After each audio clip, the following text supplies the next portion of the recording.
ಇಂಥದ್ದು ವೈದ್ಯರು ಹಾಗೂ ಆಸ್ಪತ್ರೆಯ ಸಿಬ್ಬಂದಿಗಳ ಮೇಲೆ ಹಲ್ಲೆ ಮಾಡುವುದು, ಆಸ್ಪತ್ರೆಯ ಸಿಬ್ಬಂದಿ ಕರ್ತವ್ಯಕ್ಕೆ ಅಡ್ಡಿಪಡಿಸುವುದು ಹಾಗೂ ಆಸ್ತಿ ಹಾನಿ ಮಾಡುವುದು ಅಪರಾಧ. ಶಿಕ್ಷೆ 3 ವರ್ಷ ಕಾರಾಗೃಹ, 50,000 ದಂಡ. ಕರ್ನಾಟಕ ವೈದ್ಯೋಪಚಾರ ಸಿಬ್ಬಂದಿ ಹಿಂಸಾಚಾರ ಪ್ರತಿರೋಧಕ ಕಾಯ್ದೆಯಡಿ ನೋಡಿ ಈ ಥರ ಇವ್ರ ಕಾಯ್ದೆಗಳು ಮಾಡ್ಕೊಳ್ಳೋದು, ಈ ಥರದ ಕಾಯ್ದೆಗಳು ಮಾಡ್ಕೊಳ್ಳೋದು ನೋಡಿ ಆಯಿತಾ. ಈ ಥರ ಕಾಯ್ದೆ ಮಾಡಿಕೊಂಡು ಅವ್ರು ಸೇಫ್ಟಿ ಮಾಡಿಕೊಂಡು ಹಾಡು ಹಗಲು ಎಷ್ಟು ಬೇಕಾದರೂ ಸುಲಿಗೆ ಮಾಡ್ಬೋದಾ ಜಯದೇವ ಆಸ್ಪತ್ರೆಯಲ್ಲಿ. ಏನಂತಂದರೆ ನಮಸ್ಕಾರ ಬಂಧುಗಳೇ, ಒಂದು ಪೇಷಂಟ್ನ ಕರ್ಕೊಂಡು ಬರ್ತೀವಿ, ಅವರಿಗೆ ಕಾಲು ಅಲ್ಲಿ ಬ್ಲಡ್ ಬ್ಲ್ಯಾಕ್ ಆಗಿ ರಕ್ತ ಸಂಚಲನ ಸರಿಯಾಗಿ ಆಗ್ತಾಯಿಲ್ಲ ಅಂತಂದ್ಬಿಟ್ಟು ಆ ಪೇಷಂಟ್ನ ಕರ್ಕೊಂಡು ಬಂದು ಪಿರಿಯಾಪಟ್ಟಣ ಹಾಸ್ಪಿಟಲಲ್ಲಿ ರೆಫರ್ ಮಾಡ್ತಾರೆ ಜಯದೇವ್ಗೆ, ಎಲ್ಲ JSS ಕರ್ಕೊಂಡೋಗಿ ಅಂದ್ಬಿಟ್ಟು. ಸೊ ಆ ಆಸ್ಪತ್ರೆಗೆ ಕರ್ಕೊಂಡು ಬರ್ತೀವಿ ಜಯದೇವ್ಗೆ. ನಾನು ಅಂದ್ಕೊಂಡು ನನಗೆ ತಿಳಿದ ಪ್ರಕಾರ ಜಯದೇವ ಆಸ್ಪತ್ರೆ ಪರವಾಗಿಲ್ಲ, ಒಳ್ಳೆ ಫೆಸಿಲಿಟಿ ಹಾಸ್ಪಿಟಲು ಮತ್ತು ಚೆನ್ನಾಗಿ ಟ್ರೀಟ್ಮೆಂಟ್ ಮಾಡ್ತಾರೆ ಅಂತ. ಬಟ್ ಆದರೆ ಇವರು ಹಾರ್ಟ್ ಫೆಸಿಲಿಸ್ಟು ಆಯಿತಾ. ಹಾರ್ಟ್ ಫೆಸಿಲಿಸ್ಟು ಅಂತಂದಾದಮೇಲೆ ಇವರು ಹೃದಯಕ್ಕೆ ಸಂಬಂಧಪಟ್ಟಂಥ ಪೇಷಂಟ್ನ ಮಾತ್ರ ಅಡ್ಮಿಟ್ ಮಾಡ್ಕೋಬೋದು, ಏನೇನಾದ್ರು ಮಾಡ್ಕೋಬೋದು ಆಯಿತಾ. ಆದರೆ ನಾನಿಲ್ಲಿ ಕರ್ಕೊಂಡು ಬಂದಂಥ ಪೇಷಂಟ್ಗೆ ಬ್ಲಡ್ ಸರ್ಕ್ಯುಲೇಷನ್ ಆಗ್ತಿಲ್ಲ, ಕಾಲಲ್ಲಿ ಹೈ ಶುಗರ್ ಆಗಿದೆ ಆಯಿತಾ. ಹೈ ಶುಗರ್ ಆಗಿರಬೇಕಾದ್ರೆ ನಾವು ಕೇಳ್ತೀವಿ ಇವ್ರನ್ನ, ಸರ್ ಈ ಥರಕ್ಕಾಗಿದೆ ಅಂತಂದ್ಬಿಟ್ಟು ಅವರು CT ಸ್ಕ್ಯಾನ್ನ ಬರೀತಾರೆ. CT ಸ್ಕ್ಯಾನ್ ಬರೆಯೋದಕ್ಕೆ CT ಸ್ಕ್ಯಾನ್ ಮಾಡ್ಸೋಣ ಅಂತ ಹೋದಾಗ ಅವರಿಗೆ ಪೇಷಂಟ್ಗೆ ಇಂಥ ಚಪಾತಿ ತಿನ್ನಿಸ್ಬಿಟ್ಟಿದ್ದು, ಹಾಗಾಗಿ CT ಸ್ಕ್ಯಾನ್ ಇವಾಗ ಮಾಡೋಕ್ಕಾಗಲ್ಲ, ನಾಳೆ ಬೆಳಗ್ಗೆ ಬನ್ನಿ ಅಂತ ಹೇಳ್ತಾರೆ. ಆವಾಗ ನಾವು ಡಾಕ್ಟ್ರ್ ಹತ್ರ ರಿಕ್ವೆಸ್ಟ್ ಮಾಡ್ಕೊಳ್ತೀವಿ, ಸರ್ ತುಂಬ ದೂರದಿಂದ ಬಂದಿರೋದು, ಈ ಥರ ಸ್ಕ್ಯಾನಿಂಗು ನಾಳೆ ಬೆಳಗ್ಗೆ ಹೇಳ್ತಿದ್ದಾರೆ, ಅಡ್ಮಿಟ್ ಮಾಡ್ಕೊಳ್ಳಿ ಅಂತ ಅಂದ್ಬಿಟ್ಟು. ಇವರು ಚಂದನ್ ಅನ್ನೋ ಡಾಕ್ಟ್ರಿಗೆ ಕಾಲ್ ಮಾಡಿ ಕೇಳ್ತಾರೆ, ಅವರು ಅಡ್ಮಿಟ್ ಬೇಡ ಅಂತ ಹೇಳ್ತಾರೆ. ಆವಾಗ ನಾವು ಸರ್ ಈ ಥರ ಪ್ರಾಬ್ಲಮ್ ಹಿಂಗಿದೆ ಸರ್ ಅಂತ ಅಂದ್ಬಿಟ್ಟು ಹೇಳಬೇಕಾದ್ರೆ ಚಂದನ್ ಅವರು ಇದಕ್ಕೆ ಫೆಸಿಲಿಸ್ಟು ಅಂತ ರೆಫರ್ ಕೂಡ ಮಾಡ್ತಾರೆ ಇಲ್ಲಿ ಡಾಕ್ಟ್ರು, ಓಕೆನಾ. ಅವ್ರನ್ನ ಭೇಟಿ ಮಾಡಿ ನಾಳೆ ಬಂದು ತೋರಿಸಿ ಅವರು ನಿಮಗೆ ಟ್ರೀಟ್ಮೆಂಟ್ ಮಾಡಿಕೊಡ್ತಾರೆ ಅಂತ. ಆಯಿತು, ಇವ್ರು ಹೇಳಿದಕ್ಕೆ ಅಲ್ವಾ, ಚಂದನ್ ಅನ್ನೋರು ಇದ್ದಾರೆ ವೈದ್ಯರು, ಸೊ ಅವರು ಅದಕ್ಕೆ ಫೆಸಿಲಿಸ್ಟ್ ಅಂತ ಇವ್ರು ಹೇಳಿದ್ಮೇಲೆ ನಾವು ಇವ್ರ ಹತ್ರ ರಿಕ್ವೆಸ್ಟ್ ಮಾಡಿಕೊಂಡು ಅಡ್ಮಿಟ್ ಮಾಡಿಸ್ಕೊತೀವಿ. ಅಡ್ಮಿಟ್ ಮಾಡಿಸ್ಕೊಂಡ್ಮೇಲೆ ಇವರು ಟ್ರೀಟ್ಮೆಂಟ್ ಸ್ಟಾರ್ಟ್ ಮಾಡ್ತಾರೆ ಜಯದೇವ ಆಸ್ಪತ್ರೆಯಲ್ಲಿ.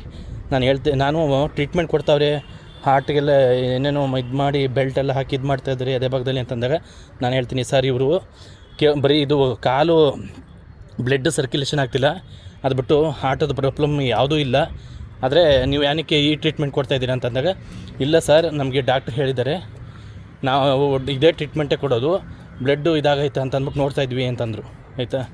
ನಾನು ಹೇಳಿದೆ, ಮೇಡಮ್ ಅವ್ರಿಗೆ ಹಾರ್ಟ್ ಪ್ರಾಬ್ಲಮ್ ಇಲ್ಲ, ಹಾರ್ಟ್ ಸಮಸ್ಯೆ ಏನೂ ಇಲ್ಲ, ಬಟ್ ಆದರೆ ನೀವು ಈ ಥರ ಟ್ರೀಟ್ಮೆಂಟ್ ಕೊಡಬೇಡಿ, ಅವ್ರಿಗೆ ಬೇಕಾದ್ರೆ ಡಾಕ್ಟ್ರ್ ಬಂದು ನೋಡಲಿ, ನಾಳೆ ಬೆಳಗ್ಗೆ ರಿಪೋರ್ಟ್ ಬರಲಿ ಅಂತಲೂ ಹೇಳಿದ್ದೀನಿ.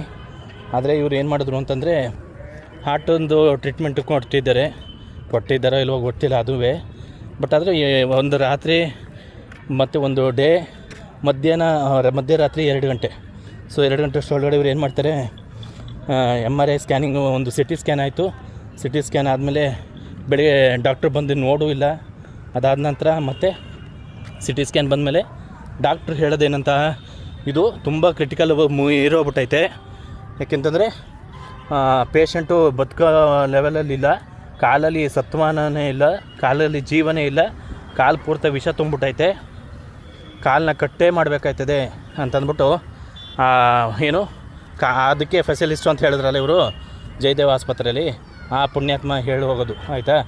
ಸಾಲದಕ್ಕೆ ಅವ್ರಿಗೆ 2,000 ಏನೋ ಕನ್ಸೆಷನ್ ಫೀಸು, ಸೊ ಇದೆಲ್ಲ ತಗೊಳ್ತಾರೆ ಆಯಿತಾ. ನಾನು ಫೀಸ್ ಬಗ್ಗೆ ಮಾತಾಡ್ತಾಯಿಲ್ಲ, ದುಡ್ಡು ಅದನ್ನ ಬಗ್ಗೆ ಮಾತಾಡ್ತಾಯಿಲ್ಲ. ಬಟ್ ಆದರೆ ಪೇಷಂಟು ಇವ್ರಿಗೆ ಟ್ರೀಟ್ಮೆಂಟ್ ಮಾಡೋ ಇದೇ ಗೊತ್ತಿಲ್ಲ ಅಂತಂದಮೇಲೆ ಯಾಕೆ ಪೇಷಂಟ್ನ ಇದು ಮಾಡ್ಕೋಬೇಕು.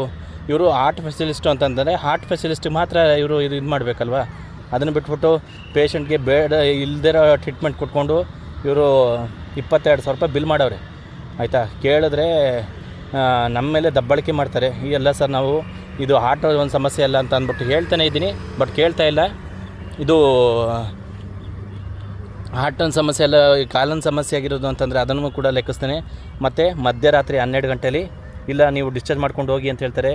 ಶಿವಾನಂದ್ ಅಂತಂದ್ಬಿಟ್ಟು ಸರ್ಗೆ ಡಿಸ್ಚಾರ್ಜ್ ಮಾಡಬೇಕಾದ್ರೂ ಕೂಡ ನಾನು ಹೇಳಿದೆ, ಸರ್ ಎಮರ್ಜೆನ್ಸಿ ಕೇಸ್ ಅಂತೆ, ಇಲ್ಲಿ ಆಗಲ್ಲ ಅಂತ ಹೇಳ್ತಿದ್ದಾರೆ. ಓಲಿ ಡಿಸ್ಚಾರ್ಜ್ ಮಾಡ್ಕೊಳ್ಳಿ ಅಂತಂತಂದರೆ ಬಿಲ್ಲಿಂಗ್ ಆಗಬೇಕು ಅಂತ ಅಂದ್ಬಿಟ್ಟು ಸ್ಕ್ಯಾನಿಂಗ್ ಮಾಡ್ಸೋಕ್ಕೆ ಬೆಳಗ್ಗೆ 7 ಗಂಟೆಗೆ ಟೋಕನ್ ತೊಗೊಂಡು 7 ಗಂಟೆಗೆ ಟೋಕನ್ ತೊಗೊಂಡ್ರೆ ಇವರು ಸ್ಕ್ಯಾನಿಂಗ್ ಮೊನ್ನೆ ರಾತ್ರಿ ಬಂದಾಗ ಒಂದು ಚಪಾತಿ ತಿಂದಿದ್ವಿ ಅಂದ್ಬಿಟ್ಟು ಸ್ಕ್ಯಾನ್ ಮಾಡಲಿಲ್ಲ. ಅದಾದ ನಂತರ ಮಾರನೇ ಬೆಳಗ್ಗೆ 7 ಗಂಟೆಗೆ ಬಂದು ಟಿಕೆಟ್ ತೊಗೊಂಡಿದ್ವಿ. 11 ಗಂಟೆಗೆ ಕೊಡ್ತಾರೆ ಇವರು ಪೇಷಂಟ್ನ ಸ್ಕ್ಯಾನಿಂಗ್ ಕಳಿಸ್ಕೊಡೋಕ್ಕೆ, ಆಯಿತಾ. 3 ಗಂಟೆಗೆ ರಿಪೋರ್ಟ್ ಬರುತ್ತೆ. ರಾತ್ರಿ 10:30 11 ಗಂಟೆಗೆ ಡಾಕ್ಟ್ರು ಬಂದು ನೋಡ್ತಾರೆ. ಡಾಕ್ಟ್ರು ಬಂದು ನೋಡ್ಬಿಟ್ಟು ಇದು ಎಮರ್ಜೆನ್ಸಿ ಕೇಸು. ಮತ್ತು ಇದೇ ಹಾಸ್ಪಿಟಲ್ನ ಡಾಕ್ಟ್ರುಗಳು ಹೇಳ್ತಾರೆ ಇದಕ್ಕೆ ಚಂದನ್ ಸರ್ ಮತ್ತು ಇನ್ನೊಬ್ರು ಇದ್ದಾರೆ, ಚಂದನ್ ಅಂದ್ಬಿಟ್ಟು ಮತ್ತು ಇನ್ನೊಬ್ರು ಇದ್ದಾರೆ, ಅವರು ಸ್ಪೆಷಲಿಸ್ಟು, ಅವರೇ ಬಂದು ನೋಡಬೇಕು ಅಂತ ಅಂದ್ಬಿಟ್ಟು ಆ ಪುಣ್ಯಾತ್ಮ ಬಂದು ಹೇಳ್ತಾರೆ ಇಲ್ಲಿ ಇದು ತುಂಬ ಕ್ರಿಟಿಕಲ್ ಆಗಿದೆ, ಇದನ್ನು ನಾವು ನೋಡೋಕ್ಕೆ ಬರೋಲ್ಲ ಅಂತ ಹೇಳ್ತಾರೆ. ಇನ್ನೊಬ್ಬರು ಡಾಕ್ಟ್ರ್ ಹೇಳ್ತಾರೆ ಈ ಸ್ಟೇಜಲ್ಲಿ ಏನು ಕಾಲು ಬ್ಲಡ್ ಸರ್ಕ್ಯುಲೇಷನ್ ಆಗ್ತಾಯಿಲ್ಲ, ಇದಕ್ಕೆ ಸಂಬಂಧಪಟ್ಟಂತೆ ಯಾವುದೇ ಥರದ ವೈದ್ಯರುಗಳು ಇಲ್ಲಿಲ್ಲ, ಇದ್ರ ಫೆಸಿಲಿಸ್ಟ್ ಡಾಕ್ಟ್ರುಗಳು ಇಲ್ಲಿ ನಮ್ಮಲ್ಲಿ ಇಲ್ಲ ಅಂತ ಹೇಳ್ತಾರೆ, ಆಯಿತಾ. ಈ ಥರ ಸುಳ್ಳುಗಳನ್ನ ಹೇಳ್ಕೊಂಡು ಹಿಂಗೆ ಹಗಲ್ದೊರಡೆಗಳನ್ನ ಮಾಡ್ತಾವ್ರೆ ಇವರು ಜಯದೇವ್ ಆಸ್ಪತ್ರೆಯವರು, ಆಯಿತಾ. ಯಾಕೆಂದರೆ ದುಡ್ಡು ಹೋಯ್ತು ಇನ್ನೊಂದು ಹೋಯ್ತು ಅದನ್ನು ಕೇಳ್ತಾ ಇಲ್ಲ ನಾನು. ಆದರೆ ಇವರಲ್ಲಿ ಏನು ಟ್ರೀಟ್ಮೆಂಟ್ ಹೃದಯ ಚಿಕಿತ್ಸೆ ಬಿಟ್ಟು ಬೇರೆ ಈ ಹಾರ್ಟ್ ಬ್ಲಡ್ ಸರ್ಕ್ಯುಲೇಷನ್ ಆಗದೇ ಇರೋದು, ಹಾರ್ಟ್ ಬ್ಲ್ಯಾಕ್ ಆಗಿರೋದು, ಕಾಲಲ್ಲಿ ಬ್ಲಡ್ ಬ್ಲ್ಯಾಕ್ ಆಗಿರೋದು, ಇದಕ್ಕೆಲ್ಲ ಟ್ರೀಟ್ಮೆಂಟ್ ಇಲ್ಲ ಅಂತಂದಮೇಲೆ ಸುಮ್ಮನೆ ಏನಕ್ಕೆ ಅಡ್ಮಿಟ್ ಮಾಡ್ಕೋಬೇಕಿತ್ತು ಐಸು ವಾರ್ಡಿಗೆ? ನಾವು ಹೇಳಿದ್ದು ಒಂದು ದಿನ ನಮಗೆ ಲಾಂಗ್ ಆಗುತ್ತೆ, ಬರೋಕ್ಕಾಗಲ್ಲ, ನಾಳೆ ಬೆಳಗ್ಗೆಗೆ ಹೇಳ್ತಿದ್ದಾರೆ. ಇಲ್ಲಿ ಡಾಕ್ಟ್ರು ಕೂಡ ನೀವು ರೆಫರ್ ಮಾಡಿರೋ ಡಾಕ್ಟ್ರು ಕೂಡ ನಾಳೆನೇ 10 ಗಂಟೆ ಸಿಗೋದಂತೆ ಅಂದ್ಬಿಟ್ಟು ಕೇಳ್ಕೊಂಡ್ವಿ. ಆದರೆ ಇವರು ಅಡ್ಮಿಟ್ ಮಾಡಿ ಅವ್ರಿಗೆ ಏನೇನೋ ಟ್ರೀಟ್ಮೆಂಟ್ ಕೊಟ್ಟಿದ್ದೀನಿ ಅಂತಂದ್ಬಿಟ್ಟು ಟ್ರೀಟ್ಮೆಂಟ್ ಒಂದು ಸಾಯಲಿ, ಅದೊಂದು 18,000 to 20,000 ತನಕ ಟ್ರೀಟ್ಮೆಂಟ್ ಆಗೈತೆ. ಓಕೆ, ದುಡ್ಡಿನ ಬಗ್ಗೆ ನಾನು ಮಾತಾಡ್ತಾಯಿಲ್ಲ. ಆದರೆ ಈ ಡಾಕ್ಟ್ರುಗಳು ಹೇಳೋದೇನಂತಂದರೆ ಕಾಲೇ ತೆಗೆದಾಕಬೇಕು, ಆ ಪೇಷಂಟ್ಗೆ ಕಾಲು ಬರೋಲ್ಲ, ಜೀವ ಉಳಿಬೇಕು ಅಂತಂದರೆ ಕಾಲು ಕಟ್ಟೇ ಮಾಡಬೇಕು ಅಂತಂದ್ಬಿಟ್ಟು ರೆಫರ್ ಮಾಡ್ತಾರೆ ಈ ಜಯದೇವ್ ಆಸ್ಪತ್ರೆ ವೈದ್ಯರು. ಆದರೆ ಅದೇ ಪೇಷಂಟ್ನ ನಾವು ಗೌರ್ಮೆಂಟ್ ಹಾಸ್ಪಿಟಲ್ ಕರ್ಕೊಂಡೋಗಿ KR ಆಸ್ಪತ್ರೆ ಕರ್ಕೊಂಡೋದಾಗ ಅವ್ರು ಹೇಳ್ತಾರೆ ಇಲ್ಲ, ಇದು ರಿಕವರ್ ಆಗುತ್ತೆ, ಕಾಲು ತೆಗಿಬೇಕು ಅನ್ನೋದು ಏನಿಲ್ಲ, ಈಗ ಒಂದು ಟ್ರೀಟ್ಮೆಂಟ್ನ ಕೊಡ್ತೀವಿ, ಸೊ ಅದಕ್ಕೆ ಅವ್ರು ಹೆಂಗೆ ಚೇತರಿಸ್ಕೋತಾರೆ ನೋಡಿಕೊಂಡು ಕಂಟಿನ್ಯೂ ಮಾಡೋಣ ಅಂತ ಅಂದ್ಬಿಟ್ಟು 1 ತಿಂಗಳೊಳಗಡೆ ರಿಕವರ್ ಆಗುತ್ತೆ ಕಾಲು ಅಂತ ಅಂದ್ಬಿಟ್ಟು ಅವರು ಹೇಳ್ತಾರೆ, ಆಯಿತಾ. ಇನ್ ಕೇಸ್ ತೀರಾ ಆಗಲಿಲ್ಲ ಅಂತಂದರೆ ಆ ಸಂದರ್ಭದಲ್ಲಿ ಕಾಲು ಕಟ್ ಮಾಡಬೇಕಾಗತ್ತೆ. ಇದು 99% ಕಾಲು ಬರುತ್ತೆ, ಬ್ಲಡ್ ಸರ್ಕ್ಯುಲೇಷನ್ ಆಗುತ್ತೆ. ಅದಕ್ಕೆ ನೀವು ವಾರಕ್ಕೆ ಒಂದು ಸರಿ ಬಂದು ಟ್ರೀಟ್ಮೆಂಟ್ ತೊಗೊಂಡೋಗಿ ಅಂತಂದ್ಬಿಟ್ಟು ಹಾಸ್ಪಿಟಲಲ್ಲಿ ಅಡ್ಮಿಟ್ ಮಾಡ್ಕೊಳ್ತಾರೆ KR ಆಸ್ಪತ್ರೆಯಲ್ಲಿ. ಆದರೆ ಇಂಥ ದೊಡ್ಡ ಆಸ್ಪತ್ರೆಯಲ್ಲಿ ವೈದ್ಯೋ ನಾರಾಯಣ ಹರಿ ಅಂತಾರೆ, ಆಯಿತಾ. ಇವತ್ತು ಈ ಥರ ದರೋಡೆಗಳು ಮಾಡ್ತಾಯಿದ್ದಾರೆ. ಅದ್ರ ಜೊತೆಗೆ ಅವತ್ತು ನಾವು ಪ್ರಿಯಾಪಟ್ಟಣದಿಂದ ಬರಬೇಕಾದ್ರೆ ಒಂದು ಆ್ಯಂಬುಲೆನ್ಸ್ ಸಿಗಲಿಲ್ಲ, ಆ್ಯಂಬುಲೆನ್ಸಿಗೆ ಫೋನ್ ಮಾಡಿದ್ವು, 2 ಅವರ್ ಲೇಟ್ ಆಗುತ್ತೆ ಅಂತಂದರು, ಆಯಿತಾ. ಸರಿ, ಆ್ಯಂಬುಲೆನ್ಸ್ ಇಲ್ವಲ್ಲ ಅಂದ್ಬಿಟ್ಟು ನಾವು ಕಾರಲ್ಲಿ ಕರ್ಕೊಂಡು ಬರಬೇಕಾದ್ರೆ ಅಲ್ಲಿ ಡಾಕ್ಟ್ರ್ ಎಮರ್ಜೆನ್ಸಿ ನೀವು ಇಲ್ಲಿ ಆಗೋದೇ ಇಲ್ಲ, ಜಯದೇವ್ಗೆ ಹೋಗಿ, ಇಲ್ಲ JSSಗೆ ಹೋಗಿ ಅಂತ ರೆಫರ್ ಮಾಡಿ ಬರೆದು ಮೇಲೆ ಕರ್ಕೊಂಡು ಬರ್ತೀವಿ. ಇಲ್ಲಿ ಪೊಲೀಸ್ನವ್ರದ್ದೊಂದು ಟ್ರಾಫಿಕ್ ಪೊಲೀಸು, ಆಯಿತಾ, ಅಂತಂಥ ಮಿನಿಸ್ಟ್ರು MLA MP ಇವರೆಲ್ಲ ಯಾವನ್ನೋ ನೋಡೋಕ್ಕೋ ಇನ್ಯಾವನ್ನೋ ನೋಡೋಕ್ಕೋ, ಆಯಿತಾ, ಸಮಾಜ ಸೇವೆ ಮಾಡ್ತಾಯಿದ್ದೀನಿ ಅನ್ನೋ ಥರಕ್ಕೆ ಹೋಗ್ಬೇಕಾದ್ರೆ ಅವ್ರಿಗೆ 0 ಟ್ರಾಫಿಕ್ ಇದನ್ನು ಕೊಟ್ಕೊಂಡು ಅವ್ರಿಗೆ ತಿರ್ಕೆ ಸೋಕಿ ಮಾಡೋಕ್ಕೆ ಇಷ್ಟೆಲ್ಲ ಬಿಡ್ತಾರೆ, ಆಯಿತಾ. ಒಂದು ಪೇಷಂಟ್ ಕರ್ಕೊಂಡು ಹೋಗ್ತಾ ಇದ್ದೀನಿ ನೋಡಿ, ಇಲ್ಲಿ ಇದು ಡಾಕ್ಟರ್ಸ್ ಬರ್ಕೊಟ್ಟಿದ್ದಾರೆ, ಎಮರ್ಜೆನ್ಸಿ ಕೇಸು ಅಂತಂದರೆ DL ತೆಗಿ, ನಿಂದು ಡ್ರೈವಿಂಗ್ ಲೈಸೆನ್ಸ್ ತೆಗಿ, ಮತ್ತು ಹೊಗೆ ಇದ್ರದ್ದು ತೆಗಿ, ಮತ್ತು ಕುಡ್ದಿದ್ಯಾ ಹೂ ಅನ್ನು ಏನು ಮಾಡ್ತಿದ್ರೆ ಟ್ರಾಫಿಕ್ ಪೊಲೀಸ್ನವರು ಮಾಡಿ. ಆದರೆ ಯಾವ ಪರಿಸ್ಥಿತಿ ಸಮಯ ಸಂದರ್ಭನ ಅರ್ಥ ಮಾಡಿಕೊಂಡು ಮೈಸೂರಿನ ಟ್ರಾಫಿಕ್ ಪೊಲೀಸ್ನವರು, ಆಯಿತಾ, ಕರ್ತವ್ಯನ ಮಾಡಿ. ಅದೇ ಪರಿಸ್ಥಿತಿಲಿ ನಿಮ್ಮ ಮನೆ ಮಕ್ಕಳಿದ್ದಿದ್ರೆ ನೀವು ಅಡ್ಡಾಕೊಂಡು ನೀನು ಕುಡ್ದಿದ್ದೀಯಾ, ನೀನು DL ಇದೆಯಾ ಅಂತ ಕೇಳ್ತಿದ್ರಾ? ಅಷ್ಟೆಲ್ಲ ಡಾಕ್ಯುಮೆಂಟೆಲ್ಲ ತೋರಿಸ್ತೀನಿ. ಆ ಟ್ರಾಫಿಕಲ್ಲಿ ನನ್ನ 1/2 hour ಎಷ್ಟು 5-15 ನಿಮಿಷ ಗಾಡಿನ ನಿಲ್ಲಿಸಿದ್ದಾರೆ, ಆಯಿತಾ. ಅದು ಸಾಲದಕ್ಕೆ ಈ ಆಸ್ಪತ್ರೆಯಲ್ಲಿ ಈ ಥರ ಹಗಲು ದರೋಡೆ, ಆಯಿತಾ. ನಮ್ಮ ಜನಗಳಿಗೆ ಹೇಳೋದೇನಂತಂದರೆ ಇಂಥ ಅಯೋಗ್ಯರಿಗೆ ಅಪ್ರಾಮಾಣಿಕರಿಗೆ ಓಟ್ ಹಾಕಬೇಡಿ, ನಿಮ್ಮ ಓಟ್ಗಳನ್ನ ಮಾರ್ಕೋಬೇಡಿ. ಪ್ರತಿಯೊಂದು ಬರೋದು ಎಲೆಕ್ಷನ್ನಿಂದನೇ, ಆಯಿತಾ. ಜನ ಉದ್ಧಾರ ಆಗೋದು ಎಲೆಕ್ಷನ್ನಿಂದನೇ, ಜನರ ಹಿತ ರಕ್ಷಣೆ ಕಾಯೋದು ಎಲೆಕ್ಷನ್ನಿಂದನೇ, ಆಯಿತಾ. ಯೋಗ್ಯವಾದನ್ನು ಆಯ್ಕೆ ಮಾಡಿ, ಇಲ್ಲ ಜನತಾ ಸರ್ಕಾರ ಬರಲಿ. ಇಂಥ ಅಯೋಗ್ಯರುಗಳು ಇವತ್ತು ಏನೋ 2,000 ರೂಪಾಯಿ ನೋಟ್ ಕೊಟ್ಬಿಟ್ರು, ಬಸ್ ಫ್ರೀ ಮಾಡಿಬಿಟ್ರು ಅಂದ್ಬಿಟ್ಟು ನೀವು ಮಳ್ಳೋಗ್ಬಿಟ್ಟು ನಮ್ಮದೇ ದುಡ್ಡು, ನಮ್ಮದೇ ಸರ್ಕಾರ, ನಮ್ಮಿಂದನೇ ಇಂಥ ಹಾಸ್ಪಿಟಲ್ಗಳು, ಆಯಿತಾ, ಯಾವನಿಂದನೂ ಅಲ್ಲ, ಆಯಿತಾ. ಇದ್ರ MD, ಆಯಿತಾ, ಯಾರು ಇದ್ರ ಜಯದೇವ್ ಹೃದಯ ವಿಜ್ಞಾನ ಮತ್ತು ಸಂಶೋಧನಾ ಸಂಸ್ಥೆ MD, ಇದೇನೇ ಕಲಿಸಿರೋದು ನಿಮ್ಮ ವೈದ್ಯರುಗಳಿಗೆ? ಹಾಂ, ಇದೇ ಥರಕ್ಕೆ ಇದು ಮಾಡೋದಾ, ಟ್ರೀಟ್ಮೆಂಟ್ ಮಾಡೋದಾ? ಹಾಂ, ಪೇಷಂಟ್ಗೆ ಆ ಪ್ರಾಬ್ಲಮ್ಗೆ ಇಲ್ಲಿ ಸೊಲ್ಯೂಷನ್ ಇಲ್ಲ ಅಂತಂದಮೇಲೆ ಬರ್ದು ಕಳಿಸ್ಬೇಕು, ಆಯಿತಾ? ಮತ್ತು CT ಸ್ಕ್ಯಾನ್ ಮಾಡಿ ಡಾಕ್ಟ್ರು ನಾಳೆ ಬರ್ತಾರೆ ಅಂತ ಯಾಕೆ ನೀವು ಹೇಳ್ತೀರಾ, ಆಯಿತಾ? ನಿಮ್ಮಲ್ಲಿ ಆ ಥರಕ್ಕೆ ನುರಿತ ವೈದ್ಯರುಗಳಿಲ್ಲ ಅಂತಂದಮೇಲೆ ಹಾಂ, ಈ ಥರ ಎಲ್ಲ ದುಡ್ಡು ಸಂಪಾದನೆ ಮಾಡಬೇಕಾ ಜನಗಳ ಇದ್ರ ಮೇಲೆ ಹಾಕ್ಕೊಂಡು? ಹಾಂ, ನಾನು ಆದ್ರೂ ಕೂಡ ಕೊನೆಗೆ ಹೇಳೋದು ಒಂದೇ, ಆಯಿತಾ? ಜನರುಗಳಿಗೆ, ಯಾಕೆಂತಂದರೆ ಇದೆಲ್ಲನೂ ಬದಲಾಯಿಸೋದು ನಮ್ಮಿಂದನೇ, ಇದೆಲ್ಲ ನಡೀತಾ ಇರೋದು ಜನರಿಂದ, ಆಯಿತಾ? ಇದೆಲ್ಲನೂ ಬದಲಾಯಿಸಬೇಕು ಅಂತಂದರೆ ಸೊ ಜನಗಳು ಬದಲಾಗಬೇಕು. ಇವ್ರು ಹೆಂಡ ಗುಂಡು ತುಂಡಿಗೆ ಓಟ್ಗೆ ನಮ್ಮ ಓಟನ್ನ ಮಾರ್ಕೋಬಾರ್ದು. ಅಯೋಗ್ಯರು ಇಂಥ ಹಾಸ್ಪಿಟಲ್ಗಳೆಲ್ಲ ಅವ್ರಿಗೂ ಹೋಗುತ್ತೆ ಸೂಟ್ ಕೇಸ್ಗಳು, ಆಯಿತಾ? ಇದರಿಂದನೇ ಇವರು ಸಂಪಾದನೆ. ಯಾಕೆಂದರೆ ಇವರು ಸರ್ಕಾರದವರು ಕುಮ್ಮಕ್ಕಿರುತ್ತೆ, ಇನ್ನೊಂದಿರುತ್ತೆ, ಮತ್ತೊಂದಿರುತ್ತೆ, ಆಯಿತಾ? ಎಲ್ಲನೂ ನಡೆಸ್ಕೊಂಡೇ ಇವ್ರು ಮಾಡೋದು ಆಗಲ್ದರೋಡೆ ಸುಲಿಗೆ, ಆಯಿತಾ? ಸೊ ಯಾಕೆಂದರೆ ಇವತ್ತು ನೋಡಿ, ಯಾಕೆ ಇಷ್ಟೆಲ್ಲ ಹೇಳ್ತಾಯಿದ್ದೀನಿ ಅಂದರೆ, ಇದೇ ಹಾಸ್ಪಿಟಲ್ ಮುಂಭಾಗ ಉಚಿತವಾಗಿ ಊಟನ ಕೊಡ್ತಿದ್ರು, ಹೊಗಳ್ದೆ. ಯಾಕೆ ಅಂತಂದರೆ ಇವತ್ತಿನ ಗ್ಯಾಸ್ ಪ್ರಾಬ್ಲಮ್ ಇರೋದಕ್ಕೆ, ಇವತ್ತು ಸಿಲಿಂಡ್ರ್ ಪ್ರಾಬ್ಲಮ್ ಇರೋದಕ್ಕೆ ಹೋಟೆಲ್ಗಳಲ್ಲಿ 30 ರೂಪಾಯಿ ಸಿಲಿಂಡ್ರದ್ದು ಗ್ಯಾಸ್ ಸರ್ವಿಸ್ ಗ್ಯಾಸ್ ಪ್ರಾಬ್ಲಮ್ದು ಚಾರ್ಜಸ್ ಅಂದ್ಬಿಟ್ಟು 30 ರೂಪಾಯಿನ ಒಂದು ಊಟಕ್ಕೆ ಬಿಲ್ ಮಾಡ್ತಿದ್ದಾರೆ. ಅಂಥ ಜಾಗದಲ್ಲಿ ಫ್ರೀಯಾಗಿ ಊಟ ಕೊಡ್ತಿದ್ದಾರೆ, ಅಪ್ರಿಷಿಯೇಟ್ ಮಾಡಿದೆ, ಆಯಿತಾ? ಜಯದೇವ ಆಸ್ಪತ್ರೆ ನಾನು ಕಂಡುಬರೋದಕ್ಕೆ ಒಳ್ಳೆ ಹಾಸ್ಪಿಟಲ್ ಅಂದ್ಕೊಂಡಿದ್ದೆ. ಆದರೆ ಇವತ್ತೇ ನನಗೆ ಅರ್ಥ ಆಗಿದ್ದು, ಇಲ್ಲೂ ಕೂಡ ಈ ಥರ ದರೋಡೆ, ಈ ಥರ ಸುಲಿಗೆ, ಸುಳ್ಳು ಡಾಕ್ಟ್ರು ವೈದ್ಯರುಗಳು ಅವರೇ ಅಂತ ಹೇಳ್ಕೊಂಡು ಸುಳ್ಳು ಹೇಳ್ಕೊಂಡು ಟ್ರೀಟ್ಮೆಂಟ್ ಮಾಡ್ತಿದ್ದೀನಿ ಅನ್ನೋದು.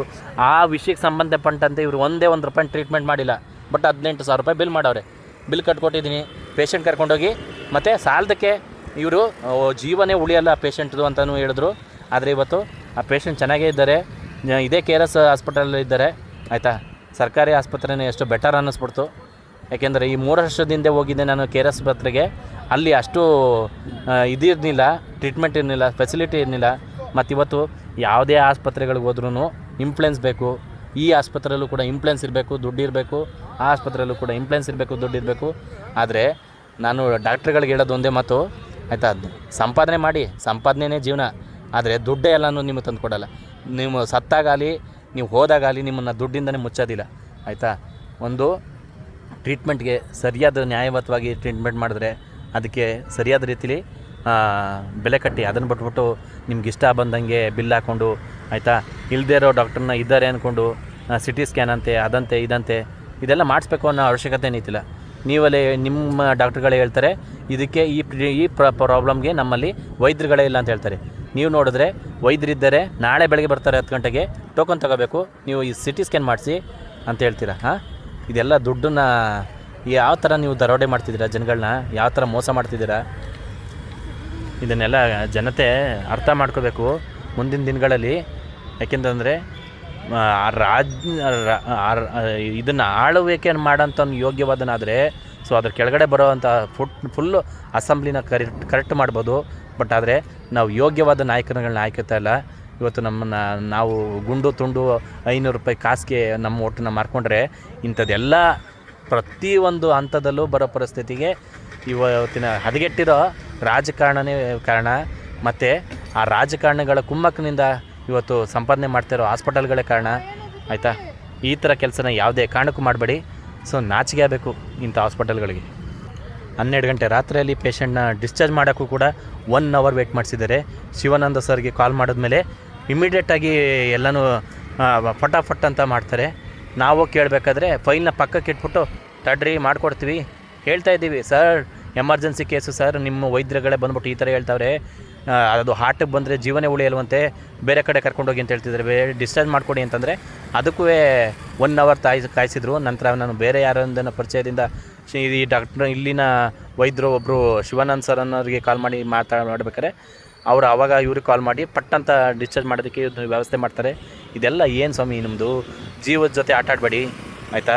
ಒಬ್ಬರು ಜೀವನ ಉಳ್ಸೋಕ್ಕೆ ಪ್ರಯತ್ನ ಪಡಿ. ಯಾರು ನಾರಾಯಣ ಮೂರ್ತಿ ಅವರೇನೋ ಹೇಳಿದರು, ಆಯಿತಾ? ಬಿಲ್ಲು ನಂತರ ಫಸ್ಟು ಪೇಷಂಟ್ ಇಂಪಾರ್ಟೆಂಟು, ಪೇಷಂಟ್ಗೆ ಟ್ರೀಟ್ಮೆಂಟ್ ಇಂಪಾರ್ಟೆಂಟು ಅಂತ. ಕೆಲವೊಬ್ಬರು ಒಳ್ಳೆಯವರಿದ್ದಾರೆ, ಇಂಥ ಅಯೋಗ್ಯರುಗಳು ಇರ್ತಾರೆ ಅನ್ನೋದು ನಾನು ಇವತ್ತೇ ನೋಡಿದ್ದು. ಅಲ್ಲೊಂದು ಹಾಸ್ಪಿಟಲಲ್ಲಿ ಕೃಷ್ಣ ಆಸ್ಪತ್ರೆ ಬೆಟ್ಟದಪುರದಲ್ಲಿ ಒಂದು ಜೀವಗೆ ಹೈ ಡೋಸಸ್ ಇಂಜೆಕ್ಷನ್ ಕೊಟ್ಟು ಜೀವನೇ ತೆಗೆದುಬಿಟ್ರು ಆಯಿತಾ. ಈ ಹಾಸ್ಪಿಟಲಲ್ಲಿ ಜೀವ ತೆಗಿಯೋ ತರಕ್ಕೆ ಮಾಡಿ ಕೊನೆಗೆ ಜೀವನೇ ಅವ್ರ ಮುಂದೆ ಹೇಳ್ತಾರೆ ಇವರು ಉಳಿಯೋದೇ ಇಲ್ಲ, ಇವ್ರು ಕಾಲು ಕಟ್ ಮಾಡಬೇಕಾಯ್ತದೆ ಅಂತ, ಕಾಲೇ ಬರೋಲ್ಲ, ಉಳಿಯೋದೇ ಇಲ್ಲ ಅಂತ ಹೇಳಿದ್ರು. ಇವತ್ತು ಟ್ರೀಟ್ಮೆಂಟ್ ಕೊಡ್ತಿದ್ದಾರೆ, ಪೇಷಂಟ್ ಚೆನ್ನಾಗಿದ್ದಾರೆ. ಇದೆಲ್ಲ ಯಾಕೆ? ದುಡ್ಡು ಮಾಡಬೇಕಾದ್ರೆ ನಿಯತ್ತಿಂದ ದುಡ್ಡು ಮಾಡಿ. ನಾಚಿಕೆ ಆಗಬೇಕು ನಿಮ್ಗಳಿಗೆ.